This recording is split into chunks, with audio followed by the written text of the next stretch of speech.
네, 이 관세 위협을 지속하는 트럼프 대통령의 진짜 의도는 뭘까요? 좀 해석과 알맞은 투자 전략 세워보겠습니다. 오늘은 디멘전 투자자문 송재경 투자부문 대표 나오셨습니다. 안녕하십니까? 안녕하세요. 우리 시장 그래도 1월에 이어서 2월에도 꽤 견고한 편입니다. 코스닥 같은 경우에는 오늘은 장중 또 연고점을 경신하는 등 5거래일째 좀 달리고 있는데요. 상호 관세 이슈가 있기는 하지만 그래도 좀 이번 주 긍정적으로 전망해도 될까요? 일단은 시장 자체가 그 트럼프의 관세를 소위 그 실제로 관세를 부과하기보다는 원하는 거 얻어내는 협상용 카드로 일단 해석을 하고 있기 때문에 그것에 대한 장기적인 영구적인 그러한 피해에 대해서 상대적으로는 덜 걱정하고 있다라는 게 이번에 포인트인 것 같고요.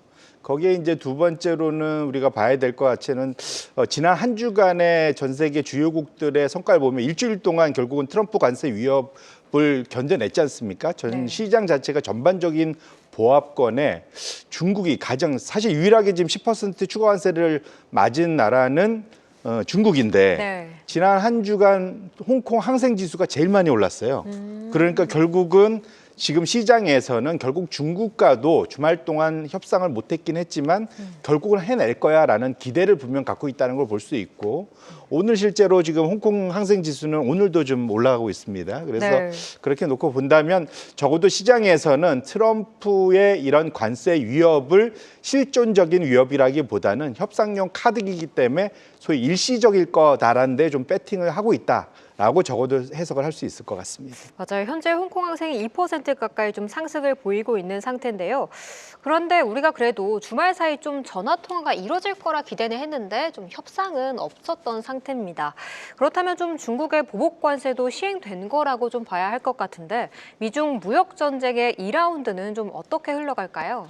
그래서 제가 이제 드리고 싶은 말씀은 트럼프의 2기의 관세 위협은 일시적이기보다는 사실은 꼭 필요한 거다 말씀드리고 싶은데요.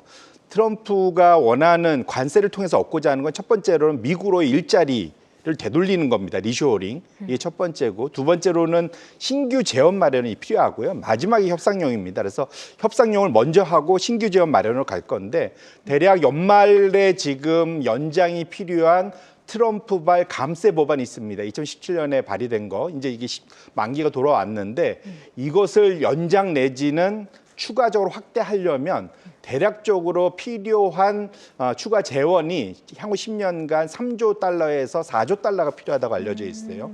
이것을 하려고 하면 대략적으로 텍스 파운데이션의 그 해석에 의하면 대략적으로 보편관세 20%와 그러한 그 대중국 60% 추가 관세 이것이 다 돼야 적어도 한 4조 달러, 3조에서 4조 달러의 그러한 신규 재원 마련이 됩니다. 결론적으로는 지금은 협상용으로 보이지만 대략적으로 4월 이후에 모든 보고서, 지금 미국 정부의 각 부서가 지금 4월 초까지 모든 무역과 관련된 것들을 다 지금 보고하게 돼 있거든요. 그걸 가지고 4월 이후에 상당히 좀 영구적인, 항구적인 그러한 관세 부과를 할 가능성에 대해서 우리 투자자분들이 마음을 놓으시면 안 된다 이렇게 말씀드리겠습니다. 지금 그냥 이게 협상 카드로만 활용을 한다고 해석을 하기에는 너무 이르고 이 또 감세 정책으로 인해서 세수가 비는 거를 또 채워줘야 하기 때문에 좀 4월 이후로는 좀 보수적인 시각을 갖는 게 좋을 것 같습니다. 트럼프 대통령 좀 이번 주 초에는 상호 관세와 관련한 내용을 발표할 것으로 좀 예상이 되고 있습니다. 우리나라 같은 경우에도 대미 수출 흑자국이기 때문에 어느 정도 좀 매길 수밖에 없을 것이란 좀 전망이 많은 편인데요. 국내 기업과 좀 증시에 미칠 영향은 어느 정도까지 보십니까?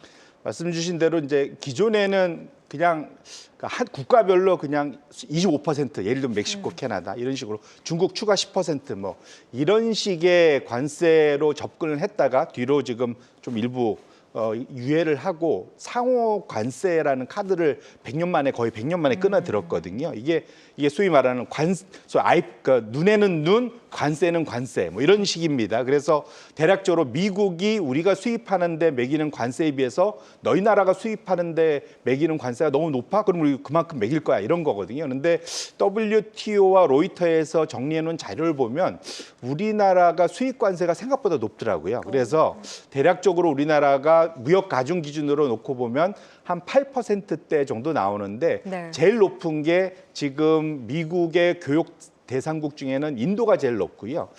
인도가 대략적으로 어느 정도 높으면 12% 정도 되고요.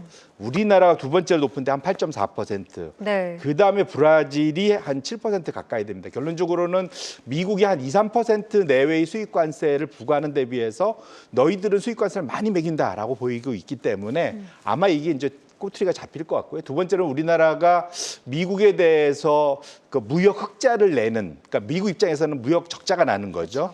그러니까 상품과 재화를 다 포함하면 우리나라 대략 7번째나 8번째로 높은 그러니까 흑자를 내는 나라입니다. 결론적으로는 뭔가 그것을 뺏어내고 싶은 트럼프의 마음이 당연히 있겠죠. 결론적으로는 두 가지를 합쳐보면 관세, 수입 관세율도 높고 미국 상대로 흑자도 많이 내고 있으니 아마도 그 상호 관세를 넘어서서 우리한테도 요구하는 수준은 상당히 높을 수 있다는 측면에서 우리가 긴장의 끈을 놓으면 안 되겠다 이렇게 말씀드립니다. 그렇죠. 우리나라가 생각보다 좀 달러를 많이 벌어가고 있었더라고요. 그 위주로 좀 매기지 않을까 하는 좀 걱정을 계속해서 가지고 시장을 봐야 할 것 같습니다.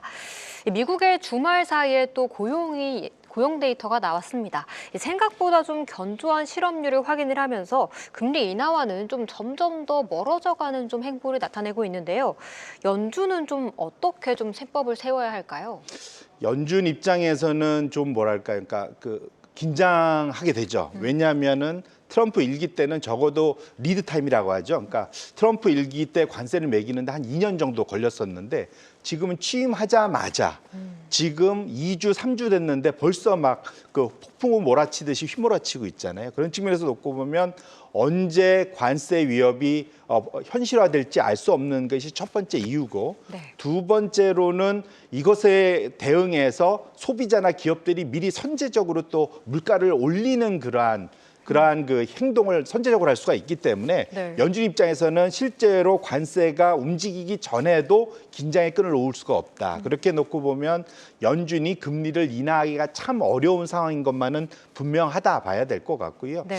지금 또 베센트 그 지난주에 재무장관이 한 두 번의 인터뷰를 통해서 우리는 연준 금리 정책에 신경 안 쓴다. 우리 관여 안 할 거다. 다만 시장 금리 10년물의 인하에 좀 더 노력하겠다. 뭐 이런 식의 또 약간은 뭐랄까요? 그러니까 헤드 페이크라고 하나요? 그러니까 그 농구에서 보면은 머리를 다른 데 보면서 패스를 다른 데로 하는 그런 식의 그 약간 교묘한 전술을 좀 쓰고 있는데 어쨌거나 연준 입장에서는 상당히 긴장되는 상황이고 투자자분들도 연준이 여기에 적극적인 금리 인하로 대응하기에는 현재 물가 수준에서는 어려움이 있기 때문에 앞으로도 우리가 미국의 물가 상황에 대해서 예의주시할 필요가 있겠다 이렇게 말씀드립니다. 그렇다면 우리 한국은행 같은 경우에는 2월 달에 좀 금리를 인하할 것이란 전망이 나왔었는데 이쪽도 좀 자세를 바꿔야 할까요?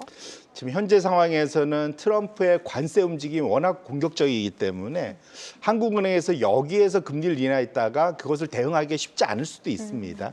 그렇게 놓고 보면 연준이 금리를 본격적으로 인하하는 시점까지 한국은행이 먼저 선제적으로 움직이기에는 상당히 부담이 좀 큰 상황인 것만은 분명하다.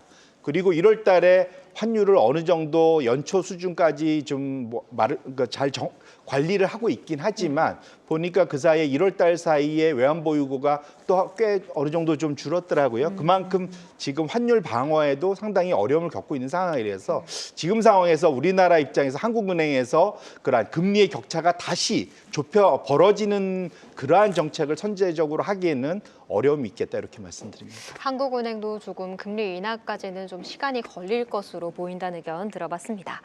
이번 주도 트럼프 대통령이 예고한 관세에 더해서 또 미국의 1월 물가지표 등 여러 변수들이 굉장히 많이 존재하고 있습니다. 이런 시기 좀 투자자분들은 어떤 전략을 가져가는 게 좋을까요? 지금 아마 시장이 투자자들이 생각하는 위험에 느끼는 강도, 척도를 볼 수 있는 단 하나의 자산 가격이라 보면 금 가격일 것 같아요.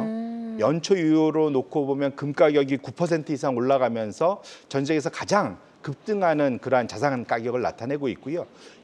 지난 한 주간도 놓고 보면 금 가격이 여전히 한 2%대로 주요 자산군에서는 발군의 실력을 발휘하고 있습니다. 네. 이것이 의미하는 것은 현재 시장이 지정학적으로나 여러 가지 경제 상황이나 모든 측면에서 위기 국면이라고 느끼고 있기 때문에 금 선호 현상이 늘어난다는 것이거든요. 네. 여기서 우리가 교훈을 얻으면서 투자자분들 상당히 보수적이고 방어적인 투자 자세, 포트폴리오를 유지하시는 것이 좋지 않을까 이렇게 말씀드립니다. 그렇죠. 금이라는 건 좀 위험 자산 선호 현상이 계속 나타나고 있다는 거기 때문에 좀 이를 좀 무시할 수는 없는 상황일 것 같습니다. 마지막으로 좀 짧게 하나 더 여쭤볼게요. 사실 연초에 좀 헬스케어 섹터를 주목해보자란 말씀을 하셨는데 계속 그 관점은 유효하신 건가요? 맞습니다. 지금 상황에서는 성장주 중에서 방어주적인 성격을 갖고 있는 것은 건강관리고 이미 미국에서도 연초 이후에 건강관리 업종이 1등을 하고 있습니다. 그다음에 금융이고 기술주는 꼴찌예요. 그리고 마찬가지 우리나라도 유사한 상황이 좀 벌어지고 있지 않습니까? 네. 결국은 미국이 전 세계의 업종 스타일을 선도한다고 가정한다면 우리도 그걸 쫓아갈 것이기 때문에 그것에 가서 지속적인 관심을 가질 필요가 있겠다 말씀드립니다. 네, 알겠습니다. 지금까지 디멘전 투자자문 송재경 투자부문 대표와 이야기 나눠봤습니다. 오늘 말씀 고맙습니다. 계속해서 다양한 경제 이슈를 알고 싶다면 구독과 좋아요, 알림 설정 부탁드립니다. AI 캐스터 권미정이었습니다.